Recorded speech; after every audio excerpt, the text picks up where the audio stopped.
ஒரு 6 வருஷத்துக்கு முன்னால் அப்படியே நம்ம கடந்து போவோம். எக்ஸாக்டா வந்து பார்த்தீங்கன்னா இந்த ஏப்ரல் சீசன் நம்ம எல்லாருக்குமே வந்துட்டு இந்த உலகத்துக்கு அச்சுறுத்தலான கோவிட் டைம்ல அந்த ஒரு கொடுமையான அந்த கோவிட் சீசன்ல ஒரு துயரமான சம்பவம் தமிழ்நாட்டில் நடந்தது. சாத்தான்குளம் அப்படின்னு சொன்னாலே உங்க எல்லாருக்குமே வந்துட்டு ஞாபகம் வரும்னு நினைக்கிறேன். அந்த லாக்அப் டெத்.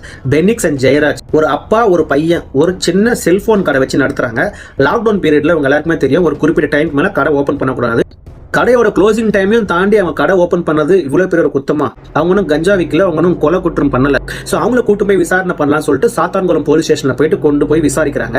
அவங்கள அன்னைக்கு ஃபுல்லா அடிச்சு துன்புறுத்தி ரொம்ப கொடுமையா தாக்கி போலீஸா மிருகமா அப்படி 2 பேருக்கும் வித்தியாசம் இல்லாத அளவுக்கு அவங்க போட்டு அடிச்சதால 2 பேரோட உயிர் வந்து பாத்தீங்கன்னா பரிதாபமா போயிடுச்சுங்க. ஆனா delayed justice is denied justice சொல்லுவாங்க. ஆனா என்ன பொறுத்த வரைக்கும் ஜஸ்டிஸ் இஸ் டிலேட் காண்டி ஜஸ்டிஸ் இஸ் நாட் டினைட் தான் சொல்லுவேன். சஸ்பெண்ட் பண்ணுவாங்க இல்ல வந்து பாத்தீங்கன்னா டிரான்ஸ்ஃபர் பண்ணுவாங்க அப்படிதான் நினைச்சிட்டு இருந்தோம். ஒரு சர்ப்ரைஸ் வந்து பாத்தீங்கன்னா கோர்ட் வந்து அவங்க எல்லாருக்கும் மரண தண்டனை கொடுத்திருக்காங்க. இந்திய வரலாற்றிலேயே முதல் தடவையா போலீஸ் ஆபீசர்களுக்கு மரண தண்டனை கொடுத்தது இதுதாங்க முதல் சம்பவம். இதுல ஜட்ஜ்மெண்ட் வந்து ஏப்ரல் 6ஆம் தேதி வந்திருக்குங்க. இந்த ஜட்ஜ்மெண்ட் கொடுத்த நீதிபதி என்ன சொல்றாரு அப்படின்னா, அதிகார மிரட்டலில் ஈடுபடும் ஒவ்வொருக்கும் இது எச்சரிக்கை. வேலையே பயிரை மேய்ந்தால் சட்டம் சும்மா இருக்குமா அப்படின்னு சொல்லிட்டு பயங்கரமான தோணியில வந்து பாத்தீங்கன்னா அவங்க அதை டிஸ்கிரைப் பண்ணிருக்காங்க. இந்த ஒரு தீர்ப்புனால எல்லா பொதுமக்களுக்குமே வந்து பாத்தீங்கன்னா நீதித்துறை மீது ஒரு பெரிய நம்பிக்கை ஏற்பட்டிருக்குங்க. மரண தண்டனை கொடுக்கலாமா இல்லையான்றது ஒரு மாற்று கருத்து இருந்தாலும் சாதாரண ஒரு குடிமகனுக்கு நேர்க்கப்பட்ட இந்த அநீதிக்கு எதிரான கொடுக்கப்பட்ட தீர்ப்பெல்லாம் நான் பார்க்கிறேன். இந்த மாதிரி ஒவ்வொரு அரசாங்க அதிகாரிகள் மீதும் இந்த மாதிரி மரண தண்டனையோ இல்ல கடுமையான தண்டனை கொடுத்தால்தான் அவங்க அதிகாரத்தை துஷ்பிரயோகம் பண்ண மாட்டாங்க. லாக்கப்புக்குள்ள மர்மமான மரணங்கள் ஏற்பட்டு கொண்டுதான் இருக்கிறது. அங்க நடக்கிற அநீதி வந்து பாத்தீங்கன்னா பயங்கர கொடுமையானது.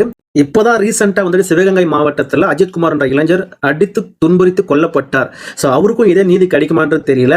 அந்த வழக்குல ஈடுபட்ட ஒவ்வொரு போலீஸ் அதிகாரிகளுக்குமே வந்துட்டு இந்த தீர்ப்பு கொஞ்சம் பயம் தான் ஏற்படுத்தியிருக்கும். ஒவ்வொரு போலீஸ் அதிகாரிகளுக்கும் லாக்அப்ல கொண்டு போய் இந்த மாதிரி அச்சுறுத்தலோ இந்த மாதிரி துன்புறுத்தல் ஏற்பட்டால் அவங்களுக்கு இந்த மாதிரி மரண தண்டனை ஏற்படும் அப்படின்ற ஒரு தீர்ப்பு அவங்க வந்து பப்ளிக்க ஒழுங்கா ட்ரீட் பண்ணுவாங்கன்னு நான் நம்புறேன். எந்த ஒரு போலீஸ் அதிகாரிக்கு விசாரிக்கிறதுக்கு முழு ரைட்ஸ் இருக்குங்க. ஆனா அந்த விசாரணை ஒரு வரம்பு மீறி போனாதான் இந்த மாதிரி பிரச்சனைகள் நடக்குது. அதுவும் வந்து பாத்தீங்கன்னா அடித்தட்டு மக்கள் மீது இவங்களோட பவரை காட்டும் போது இந்த மாதிரி பிரச்சனைகள் ஏற்படுது.